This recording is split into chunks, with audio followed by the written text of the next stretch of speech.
Hi everybody, it's Claire back with another art journal video. In this one I am creating a window in the small craft journal and then putting quite a bright colourful background behind it, and also just leaving some I don't quite know how to describe this. There's the cutout letters that are still there. It's that idea. So here you can see I'm using Dina's Block Alpha stencil set, and I'm just stenciling 3 letters onto the bottom of this page with the word joy. And what I'm going to do is cut the page away and leave the letters there. So here I'm just using my small scalpel style craft knife with the little tiny Dylusions mat. I'm just going to be cutting away the page that I don't want, which will then create that window, and that little word will still be in the corner. So this is a technique that I kind of stumbled across, and then I know that Neve Bally has been doing lots of pages with it as well. There are loads of things on her YouTube channel, as well as a free class that she did for Christmas where she shared this technique. It's a really fun thing to do actually, and it's quite a nice way to add text onto your page but using that cutout technique too. So it's super easy. Just have to take your time with it and not rush, and you know, you'll find that you are capable of doing cutouts that you didn't think you were really.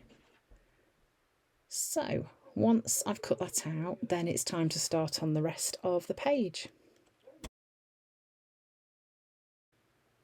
Okay, so you can see that page just opened up on the left hand side there. There it is, look. So I've just selected a face from the transparency pack with the faces in, that's going to go on the page behind.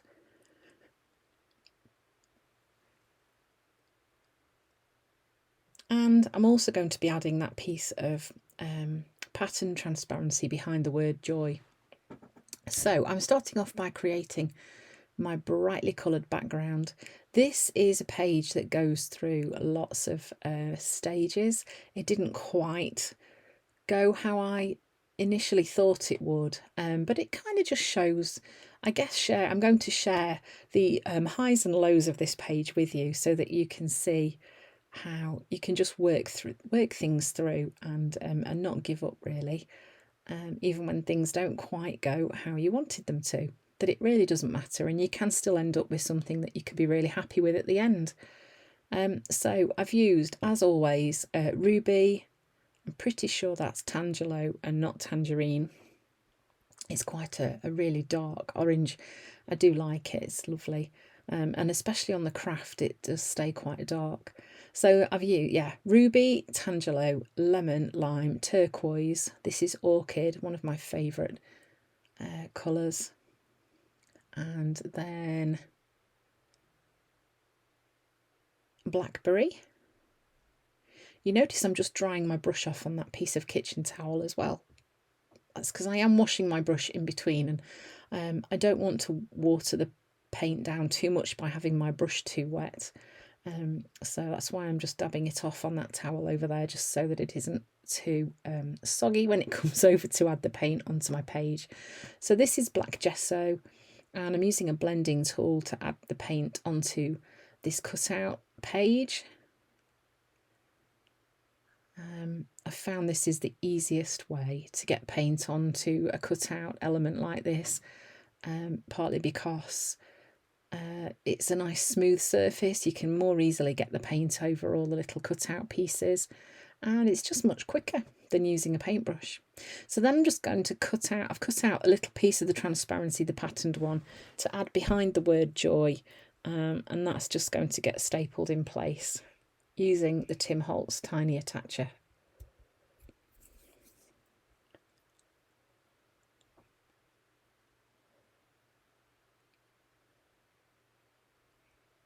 I've put that there really because I just wanted to add a little element of pattern behind it, and also I love the reflectiveness of the transparencies as well. So now I'm just adding in the whites of the eyes and some little highlights on the face as well to try and bring that face alive a bit more. That will get put to one side. Now I'm just outlining those letters from the cutout that we did that I did rather, talking rubbish.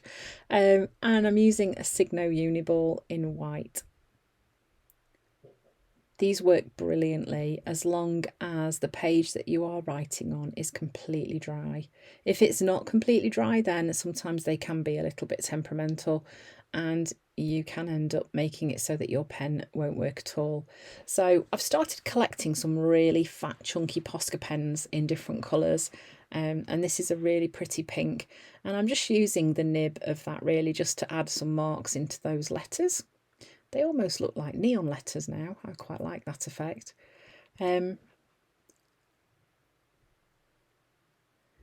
So once I've done that, then I am using this, I think it's called the Mosaic stencil from Dina, with a little bit of carnation. I'm just adding that all over this page that we did with all the bright colours, and doing this to kind of just push those colours into the background a little bit so you can still see them. There are still flashes of them, but it calms that background down a little bit. Okay, so then I realised that my face wasn't going to show up, so I've got a bit of white on my blending tool and I'm just holding down the image where I want it to be, and behind where that's going to be I'm just putting on a little bit of white acrylic paint just to calm the background down behind the image. Then here I'm using this angled painted blobs stencil with a bit of magenta, just to add a little bit more pattern onto that bit of background that's left. So next I'm using another wide nibbed Posca pen. This is in white. I'm just adding some marks onto the border of the cutout window page that I did. And just kind of playing with patterns and marks really, and just I felt that kind of jazzed it up a little bit. And then a little heart on the cheek.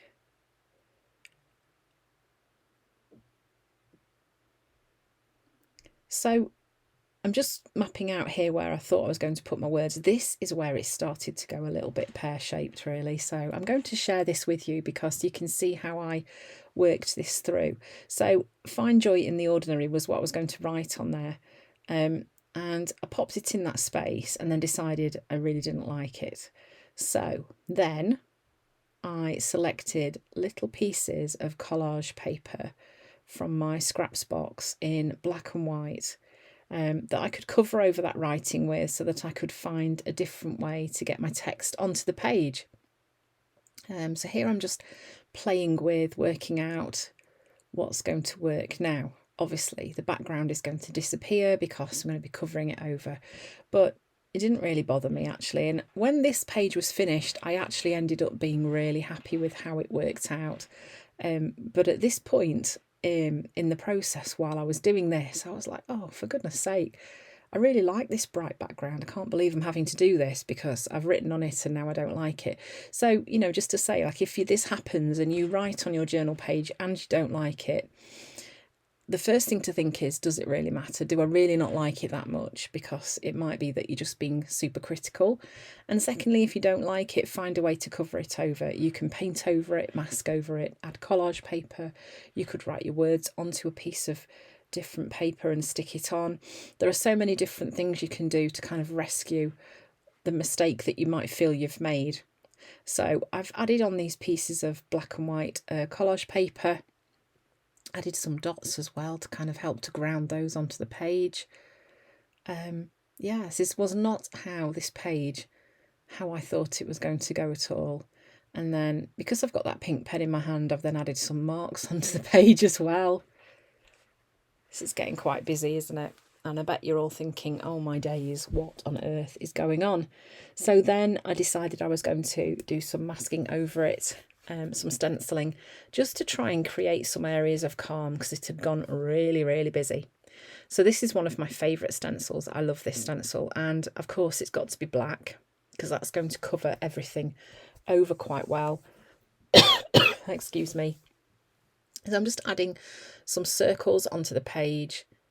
Yeah, that's just need one at that bottom just to balance it up a bit at the bottom of the page. And I kind of felt that that was working a bit better.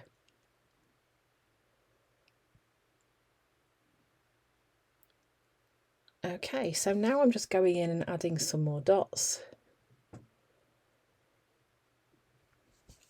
So the thing with this page, it's got those kind of two elements to it. It's about how the page layers over the top, the one with the cutout word, and how the page looks behind as well. And you can see this is kind of working. It does still have a very busy feel about it, but I was okay with that. It was okay. It tells a story to me. When I see this page, I remember the story behind it. And sometimes just working through these different mistakes that you make is a great way to learn. It's a great way to think, okay, if this ever happens again, I can do it this way, or I can solve it in this way. So then some more white splatters just to calm down some of those black circles.